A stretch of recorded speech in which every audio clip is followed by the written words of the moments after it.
और शायद इसी से मेरे पूर्व जन्म के साथ साथ इस जन्म के भी पाप धुल जाएंगे और तब जाके हम दोनों पति पत्नी को मोक्ष मिल पाएगा। सेठ धनसुखलाल,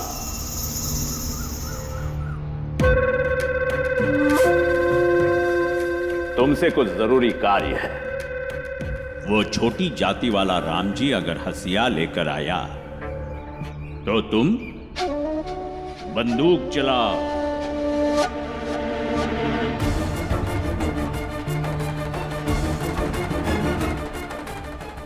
राम जी के घर में से किसी एक को भी गोली लगी तो सारे के सारे डर के दुबक जाएंगे। और हां, बंदूक चलाने के लिए रानी के मां बाप को तैयार करो, क्योंकि उनके पाप को खत्म करने के लिए हमारे आदमी गोली चलाने का पाप क्यों करे। जी महाराज। तो फिर ठीक है, आपकी अगुवाई में हम सब आपके साथ चलेंगे। चलो।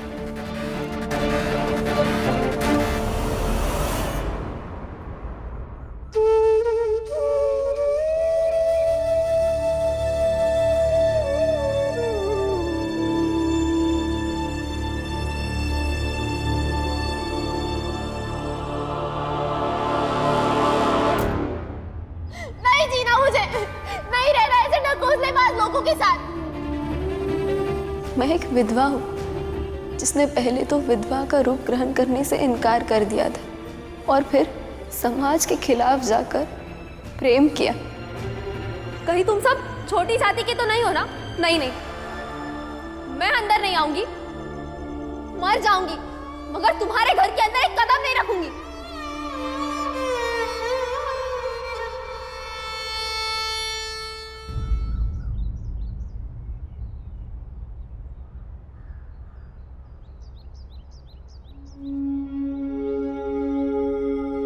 क्या हुआ बेटा, तुम वहां से उठ के आ गए? बाबा, आप तो कहते हैं कि किस्मत कुछ नहीं होती, जो होता है सिर्फ कर्म होता है। फिर इस बेचारे की जिंदगी इतनी मुश्किल कैसे हो गई? उसकी जिंदगी में दो लोग उसके साथ जीने की कसम खा कर आए और दोनों उसे बेसहारा छोड़कर चले गए।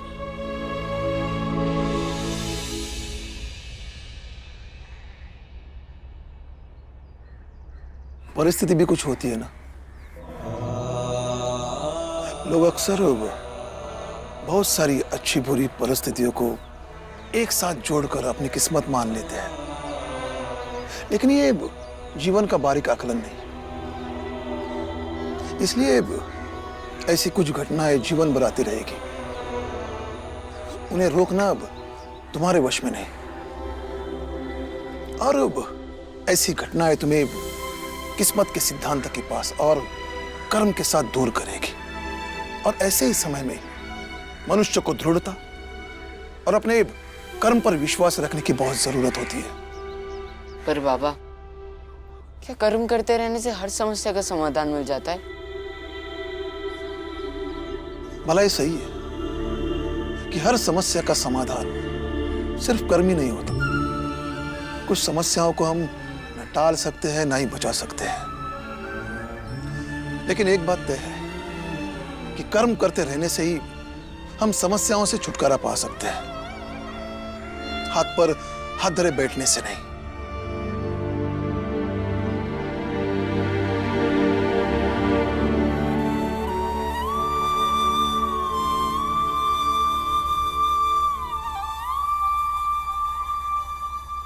आई कहती है कि उदासी एक ऐसा चुंबक होता है जो उदासी को ही अपनी तरफ खींचता है। इसलिए जीवन में चाहे जैसा दुख हो, उसका सामना मुस्कुरा कर ही किया जा सकता है। जानता हूँ कि मुस्कुराना मुश्किल है, लेकिन सिर्फ तब तक जब तक आप वो बातें सोचते रहेंगी जिसको सोचकर आपका मन दुखी हो रहा है। खैर छोड़िए, अब ये बताइए कि आपको हमारे इस घर में कैसा लग रहा है? सच कहूं तो अपने घर से ज्यादा सुंदर लग रहा है। मैं यहाँ पे सुरक्षित महसूस कर रही हूँ और यहाँ के लोग मुझे ज्यादा अपने लग रहे हैं। तो अपने घर में चाय बनवाऊं आज से, आप पियेंगी? नहीं पी पाऊंगी। अच्छा ठीक है, मैं आपकी झोपड़ी से बर्तन ले आता हूँ। आप ये बताइए कि आपको खाने में सबसे अच्छा क्या बनाने आता है?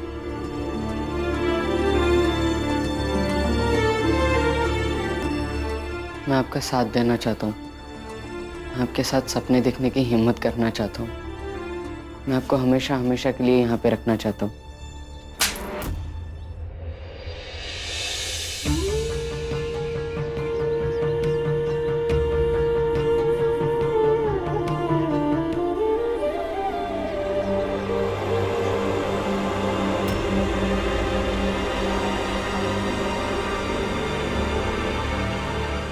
दिमाग खराब हो गया है तेरा? हाँ, अंदाजा है अंदर क्या कह रहा था तू? मैं कहाँ किसी से कुछ कह रहा था, मैं तो बस सोच रहा था तो गलती से मुंह से निकल गया। ये सोचना भी गुनाह है, पाप है। देख बाला, ये बात दिमाग से निकाल दे, क्योंकि दिमाग में नहीं आएगी तो मुंह से भी नहीं निकलेगी। हाँ, इसमें गलत क्या है? मैं किसी की मुसीबत में उसके साथ खड़ा होना चाहता हूँ। इस लड़की को मैं मौत के मुंह से बचा के लाया था, बस नहीं चाहता हूँ कि उसकी जिंदगी में किसी भी तरीके का दुख हो। इसे भी खुश रहने का अधिकार है और शायद मैं यही खुशी देने की सोच रहा था। गलत सोच रहा है तू।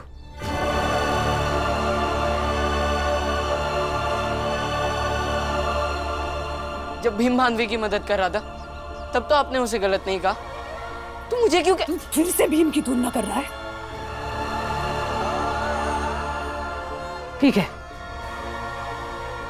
फिर इन दो बातों में जो फर्क है ना वो भी समझने की कोशिश कर। बाला, भीमा माधवी की मदद कर रहा था, सिर्फ मदद। उसने माधवी के साथ जो रिश्ता बनाया था ना, उसके लिए शायद समाज उन्हें माफ कर भी देता, क्योंकि वो रिश्ता भाई बहन का था। और भाई बहन का रिश्ता समाज के लिए गलत नहीं होता है बाला। लेकिन बाला, तेरी बातों से ये क्यों लग रहा है मुझे कि तू इस लड़की से प्रेम करने लगा है?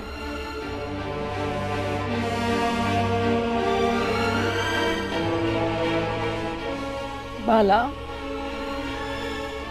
समझने की कोशिश कर बेटा।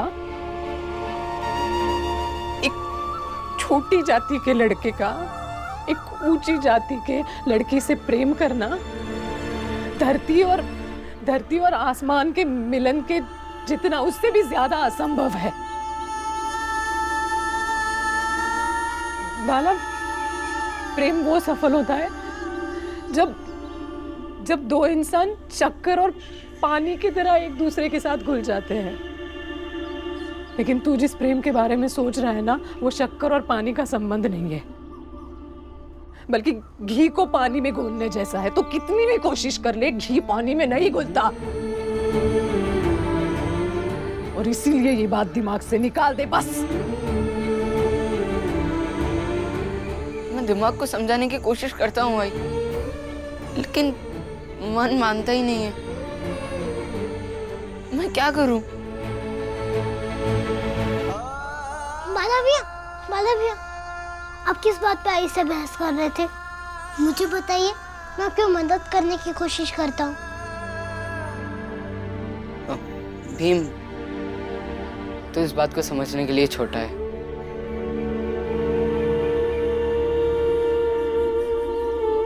भाई, ऐसी कौन सी बात है जो मैं नहीं समझ पाऊंगा? और बाला भैया मुझे छोटा क्यों कह रहे हैं? सही कह रहे बाला भैया, तू नहीं समझ पाएगा।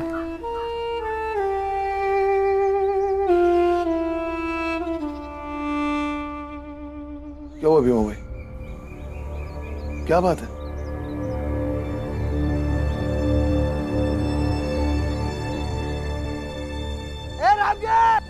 बहुत गर्मी है ना तेरे में, बाहर निकाल, बाहर निकाल। भैया, भाभी जल्दी बाहर आओ। मेरी बेटी मुझको दे दो। ताकि आप उसे जान से मार दें। मैं जो चाहे वो करूं, तुझसे मतलब? मैं उसका बाबा हूँ। कुछ मत करना। एक आदमी रात में बंदूक लेकर अपनी बेटी को ढूंढने आया है, तो हम कैसे मान लें कि वो उसका बाबा है? ए चुप कर पिद्दी, ध्यान से सुन। उस लड़की को लेके बाहर आ जा, वरना एक गोली चलेगी, सब के सब मान जाएंगे। हाँ।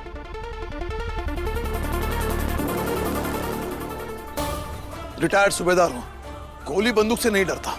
राम जी, आज कोयता तक उठाने का मौका नहीं देंगे। मेरी बेटी मुझे लौटा दो, वरना कोई एक तो जरूर मारा जाएगा तुम्हारे घर से। बाबा, किसी को कुछ मत कीजिएगा। मैं आपके साथ चलने के लिए तैयार हूँ। नहीं, अब नहीं जाएंगी। किसी को मारना इतना आसान नहीं है। नहीं भीम, मुझे जाने दो। जो बाप अपनी सगी बेटी को झूठी मान्यता और परंपरा के नाम पर मार सकता है, वो किसी को भी कुछ भी कर सकता है। इसीलिए जाने दो मुझे। नहीं, आपको गोली चलाना है तो चलाइए, लेकिन इन्हें हम यहाँ से जाने नहीं देंगे। छी छी छी, क्यों रोक रहा है उस लड़की को? क्यों इस लड़की को रोक के इसके विधवा धर्म को भ्रष्ट कर रहा है तू? हट, हट जा। मैं आपका साथ देना चाहता हूँ, मैं आपके साथ सपने देखने की हिम्मत करना चाहता हूँ, मैं आपको हमेशा हमेशा के लिए यहाँ पे रखना चाहता हूँ। आप हट जाइए, जाने दीजिए मुझे। जो करना है कर ले। अब सच में एक पिता होकर अपनी बेटी को मार सकता है?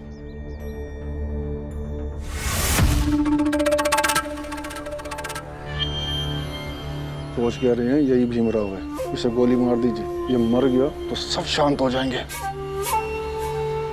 सोच क्या रहा है? मार गोली, मारो, चला रे। संत न छाड़े संतई, जो कोटिक मिले असंत। चंदन भुजंगा बैठिया, तौ शीतलता न तजन।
वैजी, वैजी, वैजी, वैजी, वैजी, वैजी, वैजी, इसका इलाज कीजिए, इसे गोली लगी। आप ही की जाति की है। जल्दी कीजिए ना।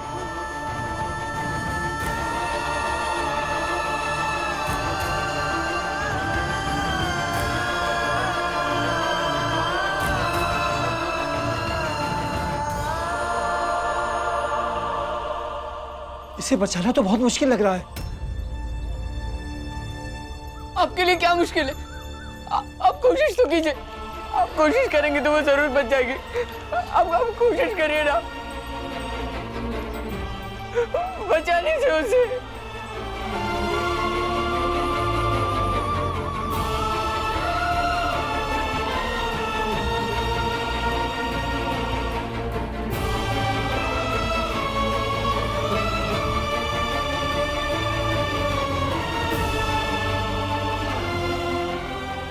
इसे अंदर लेकर के आओ। भीमा भाई, उठाओ, आहिस्ता, संभाल कर। आहिस्ता, उठाओ, उठाओ, उठाओ, उठाओ।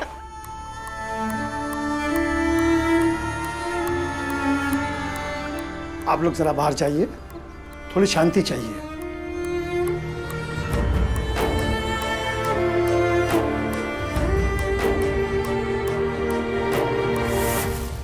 यदि भीमराव को गोली लग गई होती और वो मर गया होता तो निस्संदेह आप सबके लिए वो एक बहुत बड़ी जीत होती। किंतु अपनी ही बेटी को मार कर आ गए आप। ये तो बहुत बड़ा पाप किया है आपने। नहीं महाराज, मर ही जाती मेरी बेटी तो मुझे सुकून मिलता। जिस बच्चे का सृजन आप ही से हुआ है उसी को मारना चाहते हैं आप। किंतु इससे उस अभागन विधवा के पाप खत्म तो नहीं होंगे। और याद रहे, पापों का भार बहुत ज्यादा होता है।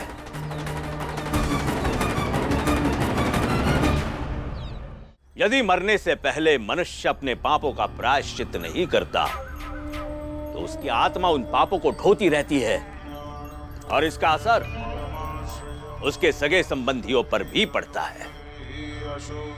और इसीलिए आपकी उस अभागन विधवा बेटी को प्रायश्चित करना चाहिए और इसके लिए उसका जिंदा रहना बहुत जरूरी है।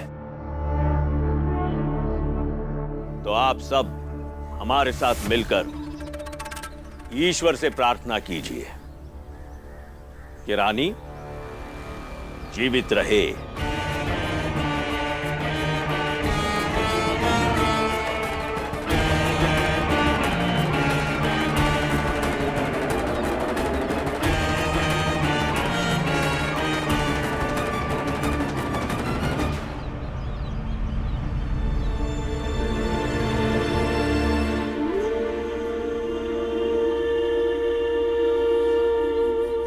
भीमा भाई, ये बाला।